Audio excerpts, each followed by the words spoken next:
The live TV, सच सबसे आगे। नमस्कार, आप देख रहे हैं द लाइव टीवी और मैं हूं आपके साथ मुनमुन रहमान।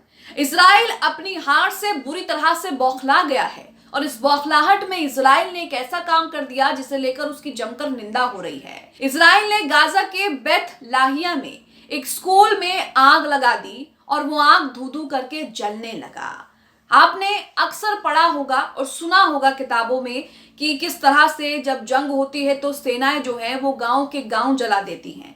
लेकिन अब आप यहाँ पर 23वीं सदी में इस प्रथा को देख भी सकते हैं कि किस तरह से इजराइल ने फिर से यह प्रथा शुरू कर दी है और कैसे एक स्कूल को आग के हवाले कर दिया है। अब आप सोचिए कि एक तरफ तो गाजा पे लगातार इजराइल बमबारी कर रहा है, उनमें उनके घर तबाह हो रहे हैं, सर छुपाने को छत नहीं है और ऐसे में जो लोग वहां पर स्कूल में अपना सर छुपाकर वहां बैठे थे, सर्दी से बचने के लिए वहां पर बैठे थे, बच्चों को रख रखा था, उनको भी बाहर निकालकर उसको आग लगा दी गई ताकि आधे लोग जो है वो ठंड से ही मर जाए। इसका एक वीडियो भी सामने आया है, वीडियो भी आपको दिखाएंगे। अमरीश मिश्रा वीडियो को शेयर करते हैं और लिखते हैं कि हमने पढ़ा था कि 19वीं सदी में सेनाएं गांव के गांव जला देती थी। जैसा कि मैंने आपको बताया, आपने कहानियों में, किताबों में अपने बुजुर्गों से सुना होगा कि सेनाएं गांव के गांव जला देती थी।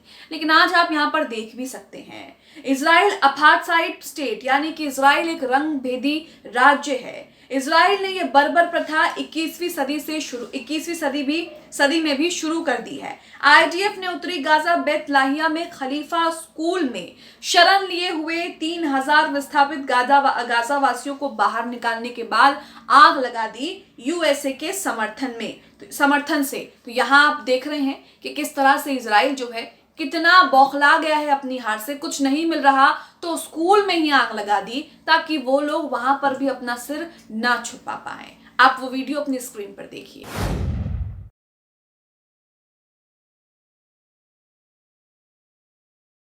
तो ये वीडियो आपने अपनी स्क्रीन पर देखा कि किस तरह से स्कूल को आग के हवाले कर दिया गया और उसके बाद हालांकि इससे पहले लोगों को बाहर निकाल दिया गया। लेकिन आप सोचिए, जो लोग वहां पर ठहरे हुए थे, पनाह लिए हुए थे, ठंड से बचने के लिए खुद को छुपाए हुए थे वहां पर, उन लोगों, अब वो लोग कहाँ जाएंगे? 3000 लोग जो हैं उस स्कूल में ठहरे हुए थे या फिर यूं कहीं की शरण लिए हुए थे। लेकिन अब इजराइल ने जो है उस स्कूल को भी तबाह कर दिया है, उस स्कूल में भी आग लगा दी है।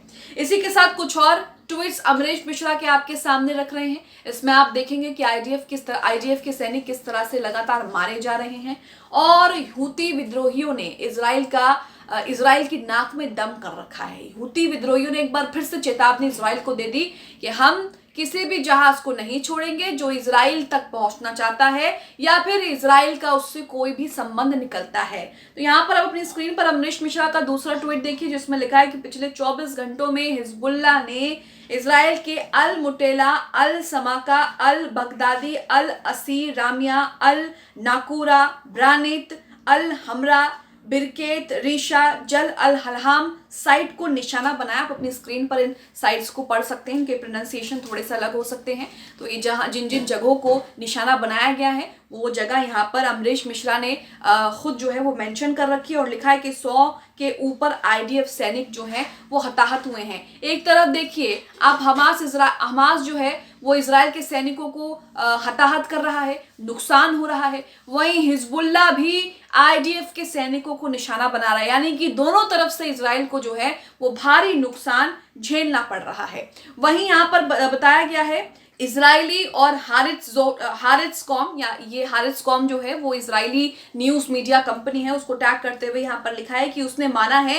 कि 9 से 10 दिसंबर 2023 सुबह तक 5 और आईडीएफ सैनिक जो हैं वो मारे गए हैं। 24 घंटे में लगभग 20 सैनिक हताहत हुए हैं। इजराइल अपने हताहतों की संख्या सही नहीं बताता, लेकिन मोटा मोटी 7 से 8 नवंबर से हर दिन कम से कम 15 से 20 इजरायली सैनिक मारे जा रहे हैं। पिछले एक महीने में 600 मारे गए हैं। तो इजराइल अपने सैनिक कितने हताहत हुए हैं, कितने जख्मी, कितने घायल, कितने मारे गए हैं, ये नहीं बताता। और लेकिन उसकी जो मीडिया है वो लगातार जो है इसे लेकर अपडेट दे रही है और उसी के हवाले से हम आपको अपडेट भी देते हैं और अपडेट करते भी हैं कि कितने सैनिक मारे जा रहे हैं, कितना नुकसान हुआ है, कितने जख्मी हैं और कितने जो है वो हताहत हो रहे हैं। यहाँ पर भी हारिट्ज कोम जो है इजराइल की न्यूज मीडिया कंपनी, उसी के हवाले से कहा गया है कि उसने मान लिया है कि उसके सैनिक जो हैं वो 24 घंटे में लगभग 20 सैनिक हताहत हुए हैं और जब से जंग शुरू हुई है तब से हर दिन में कम से कम 15 से 20 सैनिक जो हैं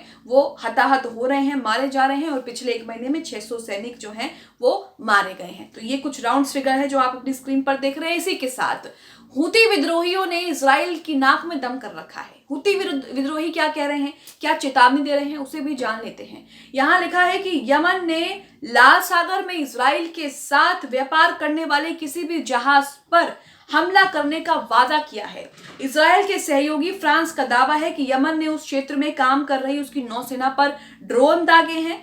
यमन ने लाल सागर से इजराइल की तरफ जाती हुई फ्रेंच शिप पर ड्रोन्स दागे। आप अपनी स्क्रीन पर वो खबर भी देख सकते हैं जिसमें बताया गया है कि फ्रांसीसी नौसेना ने यमन के हौती इलाके से दागे गए 2 ड्रोन को रोका है। तो यहाँ पर यमन ने जो कहा था कि अगर कोई भी लाल सागर में हम कोई भी शिप, कोई भी जहाज ऐसा देखेंगे जो इजराइल के लिए काम करेगा या इजराइल का काम करेगा, उस पर हम निशाना बनाएंगे। और उसी के तहत यहाँ पर यमन ने फ्रेंच शिप को निशाना बनाया, फ्रेंच जहाज को निशाना बनाया और उस पर मिसाइलें दागी। तो चारों तरफ से इजराइल जो है वो घिरता हुआ नजर आ रहा है। कहा तो ये भी जा रहा है कि हमास ने इजराइल के लिए 25,000 रॉकेट तैयार करके रखे हैं। अब ये देखना होगा कि इजराइल इन सारी मुसीबतों से कैसे निपटता है, क्योंकि ये जो मुसीबत इजराइल के सामने आ गई है, इजराइल उस स्थिति में है कि एक तरफ कुआं है, एक तरफ खाई है और इजराइल के पास इन दोनों में से कूदने और जाने के अलावा और कोई तीसरा रास्ता नहीं है। हिजबुल्ला, यमन के हूती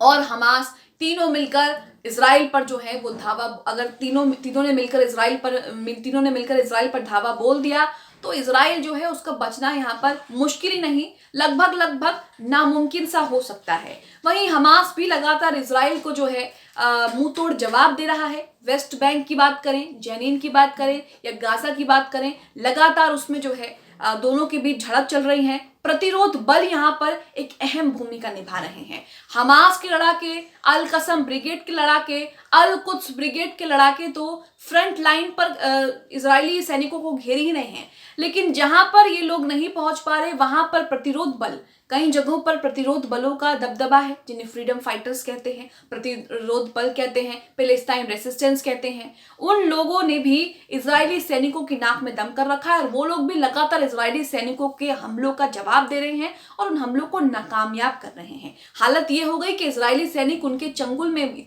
इस कदर बुरी तरह फंस गए कि बैकअप टीम बुलानी पड़ रही है, दूसरे लोगों को बुलाना पड़ रहा है उनको छुड़ाने के लिए। तो ये तमाम तस्वीरें हैं जो जमीन से सामने आ रही हैं, ग्राउंड रिपोर्ट से सामने आ रही हैं और इन्हीं तस्वीरों को और इन्हीं खबरों को हम आपके सामने रख रहे हैं। लेकिन जिस तरह से इजराइल अपनी हार से बौखला गया है और बौखलाहट में उसने पूरे स्कूल को ही आग लगा दी, ये दिखाता है कि इजराइल किस तरह से हमास को खत्म नहीं कर पा रहा और इसकी बौखलाहट, इसकी फ्रस्ट्रेशन इजराइल के सिर चढ़कर बोल रही है। तभी तो इजरायली सैनिक उस स्कूल को भी तबाह कर दे रहे हैं जहां पर हजारों लोग पनाह लिए हुए हैं, क्योंकि और तो कुछ वो कर नहीं सकता। हमास से वो लड़ नहीं पा रहा, हमास के हमलों का जवाब वो दे नहीं पा रहा और लगातार हमास उसके सैनिकों को सफाया कर रहे हैं, ढेर कर रहे हैं। आप इस खबर को लेकर क्या सोचते हैं? जिस तरह से 23वीं सदी में इजराइल इन प्रथाओं को फिर से शुरू कर रहा है, स्कूल के स्कूल, पूरे शहर को शहर और पूरे मोहल्ले के मोहल्ले को तबाह कर रहा है, आप इसे लेकर क्या सोचते हैं? कमेंट बॉक्स में हमें अपनी राय जरूर दें। The live TV,